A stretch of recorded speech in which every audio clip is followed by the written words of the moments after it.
Salam sejahtera. Assalamualaikum warahmatullahi wabarakatuh. Om Swastiastu, Namo Buddhaya, salam kebajikan. Perkenalkan, nama saya Marcelina Rantai, Sarjana Hukum, Magister Hukum. Saya adalah dosen pengampu mata kuliah Kewarganegaraan pada program studi pendidikan guru sekolah dasar di Universitas Kristen Indonesia Toraja.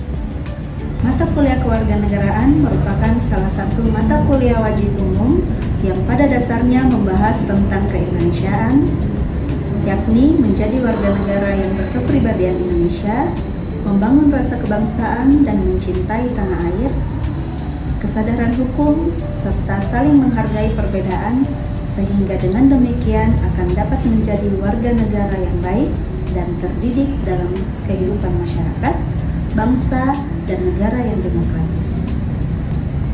Secara umum, tujuan mata kuliah ini adalah mahasiswa mampu memahami sistem dan nilai-nilai kebangsaan, mahasiswa mampu mengimplementasikan nilai-nilai kebangsaan, demokrasi Indonesia, cinta tanah air, kesadaran hukum, serta sikap saling menghargai.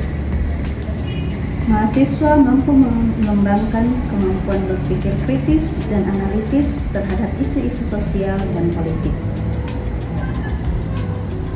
Selama 16 kali pertemuan, mahasiswa akan mempelajari berbagai topik penting seperti konsep dan ruang lingkup pendidikan kewarganegaraan, identitas nasional, hubungan negara dengan warga negara, negara dan konstitusi, demokrasi di Indonesia, negara hukum dan HAM, wawasan Nusantara sebagai geopolitik Indonesia, dan ketahanan nasional sebagai geostrategi Indonesia.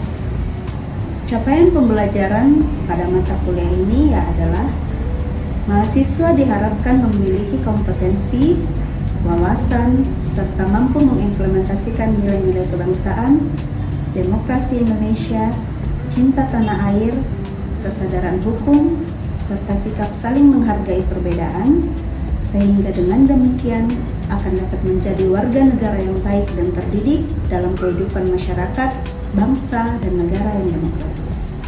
Metode pembelajaran yang saya gunakan meliputi studi kasus dan diskusi kelompok, problem-based learning, serta pemanfaatan platform pada Bukit Toraja dan Google Classroom. Untuk penilaian, saya menggunakan komponen sebagai berikut: partisipasi aktif 10%, tugas individu dan kelompok 25%, kuis 10%, ujian tengah semester 25%, dan ujian akhir semester 30%. Harapan saya setelah mengikuti mata kuliah ini agar mahasiswa sebagai calon guru sekolah dasar dapat memiliki pemahaman yang kuat tentang konsep-konsep kewarganegaraan dan hak serta kewajiban sebagai warga negara. Selain itu, mahasiswa dapat mengaplikasikan pemahaman ini dalam kehidupan sehari-hari, berkontribusi positif pada masyarakat, dan menjadi warga negara yang cerdas, bertanggung jawab, serta berakhlak mulia. Selanjutnya, mari kita simak cuplikan video perkuliahan saya dengan topik hubungan negara dengan warga negara yang dilakukan secara luring di kelas. Selamat siang semuanya. Selamat siang, Bu. Shalom. Ya, sebelum kita mulai perkuliahan kita pada hari ini, kita akan memulainya dengan doa. Silakan salah satu mahasiswa duduk kita dalam doa. Baik teman-teman, sebelum proses perkuliahan kita mulai, mari kita berdoa, kita berdoa. Baik, saya langsung dulu. Krismayanti, ada dulu. Minggu lalu kita membahas tentang materi apa? Identitas nasional. Kalau begitu, saya sebelum kita masuk di materi selanjutnya, saya akan evaluasi dulu. Apa itu identitas nasional? Oke, silakan. Identitas nasional adalah ciri-ciri, tanda-tanda atau jati diri. Oke, kita akan lanjut ke materi hubungan negara dengan warga negara. Tapi sebelumnya saya mau tes fokusnya dulu. Silakan berdiri. Oke. Oke. Dengarkan instruksi saya. Ikuti apa yang saya katakan. Silakan memegang kepalanya. Oke, kita lanjutkan materi kita ke hubungan negara dengan warga negara. Ya. Oke, untuk capaian mata kuliah kita di materi ini, ya, indikatornya Anda bisa menjelaskan pengertian mengenai warga negara, menjelaskan aspek penentuan warga negaranya, menjelaskan penentuan warga negara di Indonesia, dan menganalisis wujud hubungan negara dengan warga negara. Jadi kita ada 4 sub materi, ya, seperti indikator yang sudah saya jelaskan tadi. Kita masuk di sub materi yang pertama. Apa itu warga negara?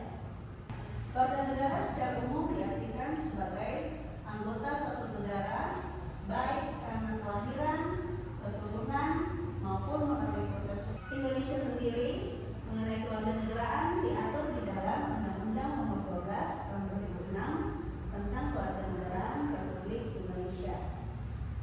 Jadi contohnya Sela, ya, ayah dan ibunya adalah warga negara Indonesia. Sela lahir, maka Sela secara otomatis adalah warga negara Indonesia. Selanjutnya kita akan melihat bagaimana sebuah negara menentukan kewarganegaraan warga negaranya atau penentuan kewarganegaraan. Kita akan melihat secara umum bahwa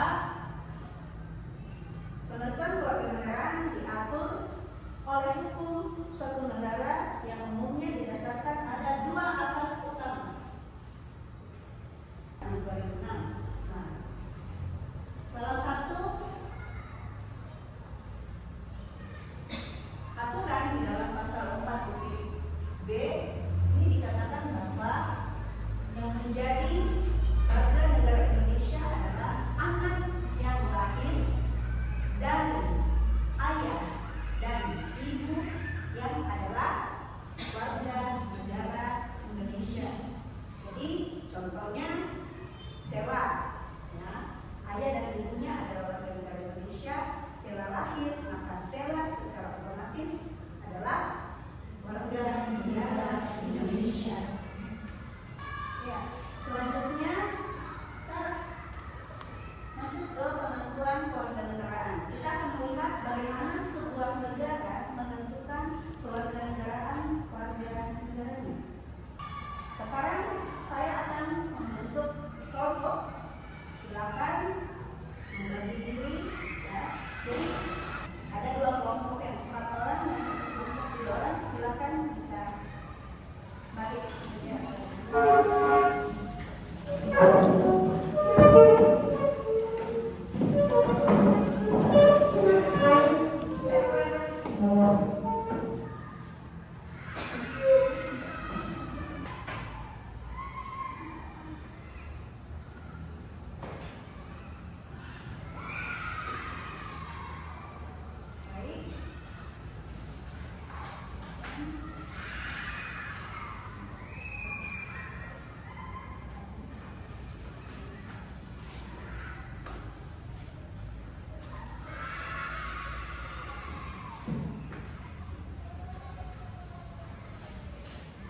Untuk tugas diskusinya, silakan setiap kelompok mencari negara yang mana penentuan kewarganegaraannya mengandung asas ius sanguinis dan ius soli.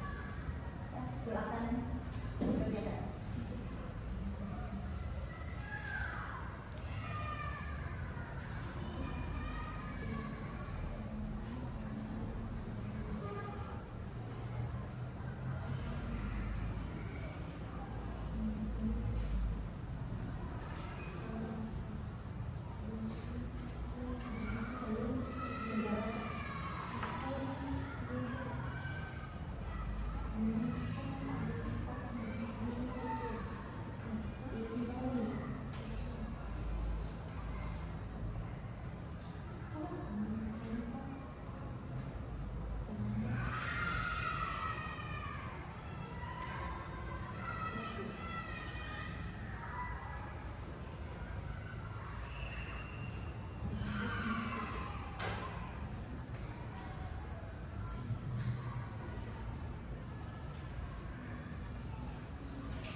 Soli, yaitu yang pertama Amerika Serikat, Kanada, Brasil, Argentina, Meksiko, Pakistan, Peru, Chile, Uruguay, Panama.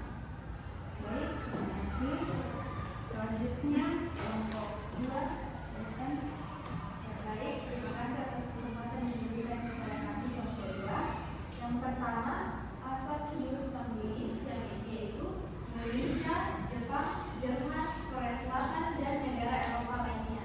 Kemudian asas ius soli yang pertama Amerika Serikat, Kanada, Brasil, Argentina, Meksiko, Chile, Dominika, Australia, dan Pakistan.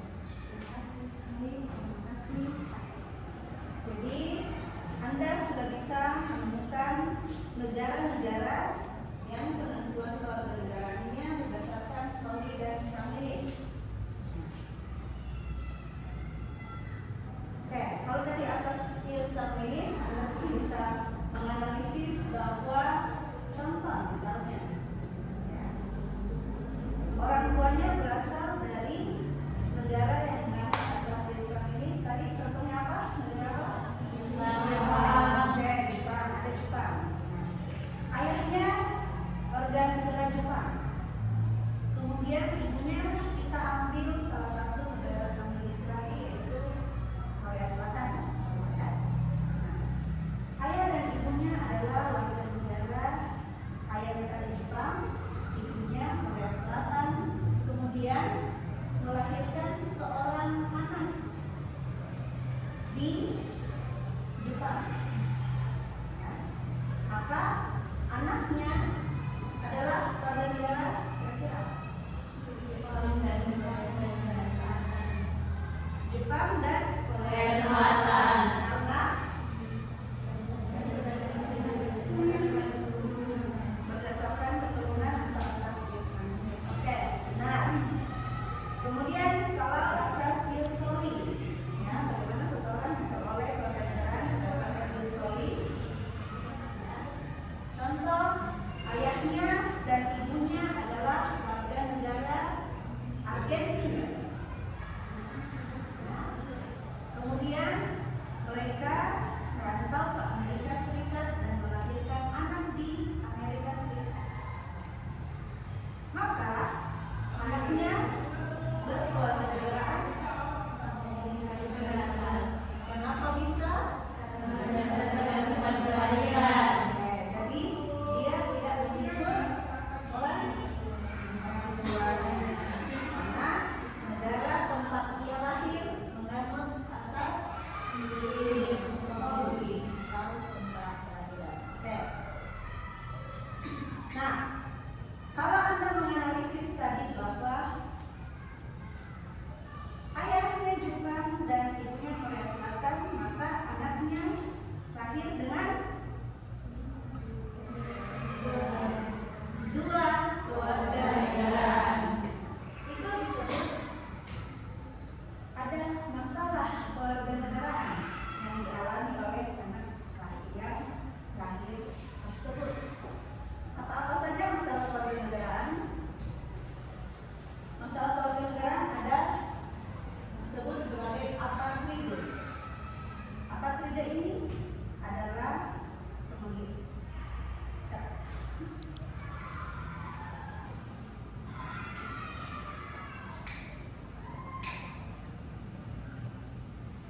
masalah kewarganegaraan. Masalah kewarganegaraan terbagi atas apatride, bipatride, dan multipatride. Jadi ada 3 masalah kewarganegaraan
Bipatride adalah seseorang yang memiliki dua keluarga negaraan.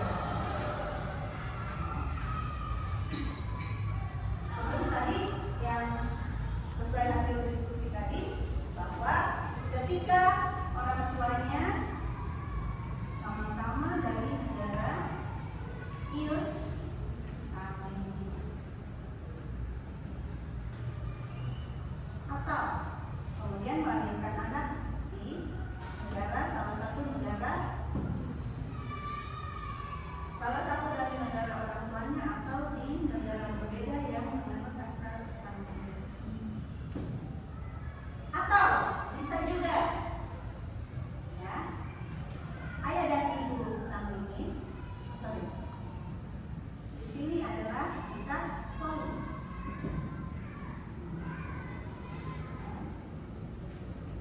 Contoh, kita ambil tadi lagi Jepang dengan Amerika ya.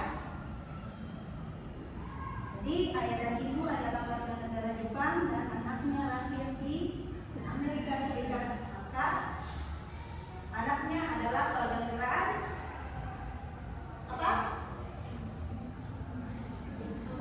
Jepang dan Amerika Serikat. Jadi anaknya kena masalah bipatride, dua keluarga negara.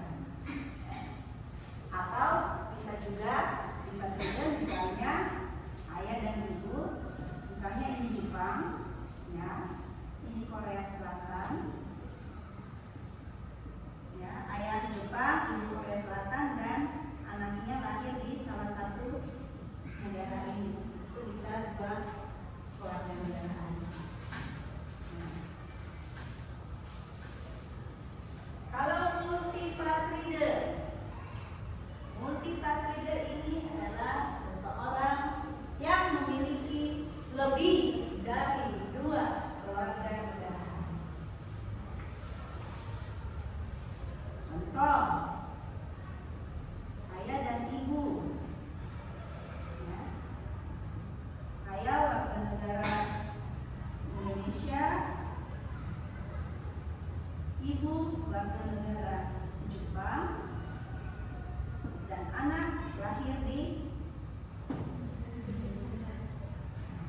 ibu dari negara yang menganut Sanguinis Indonesia, ayah juga dari negara yang menganut Sanguinis, atau bisa kita katakan ayah dan ibu dari adalah warga negara dari negara yang menganut asas Ius Sanguinis, negara yang berbeda ya.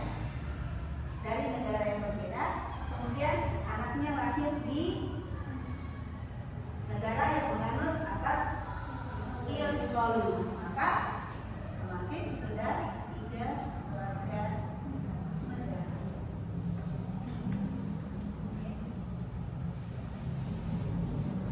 Apa yang menjadi masalah ketika seseorang tidak punya keluarga negaraan, punya 2 keluarga negaraan, atau memiliki lebih dari 2 keluarga negaraan? Kita melihat apatride. Masalah yang timbul apabila seorang anak yang lahir tidak punya keluarga negaraan, maka seseorang tersebut tidak bisa menikmati hak sebagai warga negara di negara manapun. Itu salah satu dampak apabila seseorang tidak punya keluarga negara. Kemudian yang kedua, bipatride dan multipatride. Ini hampir sama ya dampaknya, bahwa ketika seseorang memiliki 2 keluarga negaraan atau lebih dan semuanya berlaku, maka seseorang tersebut akan dengan sangat mudah melakukan tindak pidana kejahatan di negara manapun, karena dia memiliki lebih dari 1 identitas. Contoh bisa identitas diri, ya, misalnya Eva punya 2 atau lebih dari 2 keluarga negaraan. Anggaplah seperti kita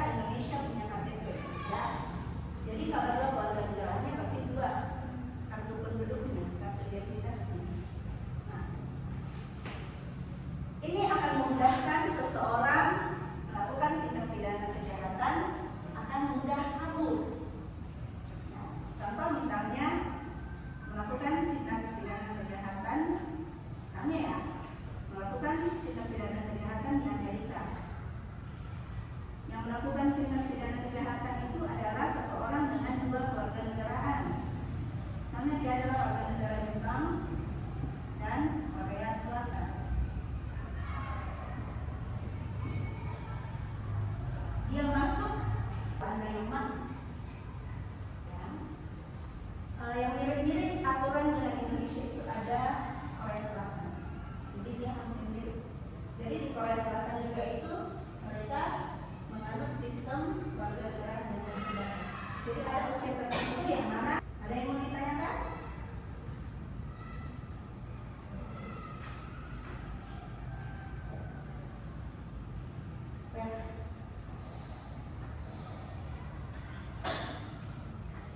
Baik, dari materi yang sudah Ibu jelaskan, ada yang mau bertanya? Tidak ada. Ya, kalau sudah tidak ada, untuk memperjelas lagi materi pemahaman materi Anda, saya akan berikan tugas individu. Jadi Anda membuat suatu analisis pembelajaran lebih jauh terkait dengan kewarganegaraan yang dua kewarganegaraan tadi ya. Anda melihat dari ada beberapa negara di sini yang saya tuliskan. Anda memilih salah satu negara untuk dikaji, ya.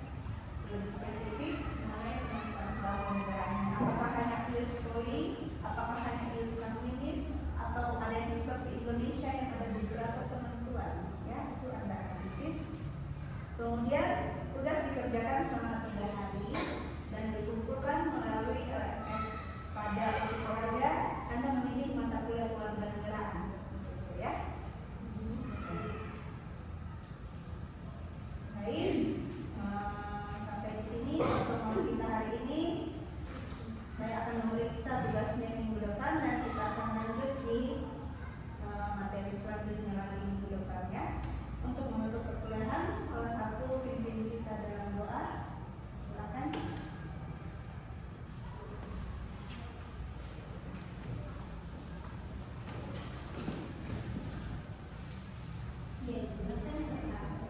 Terima kasih, silakan boleh dilakukan ruangan.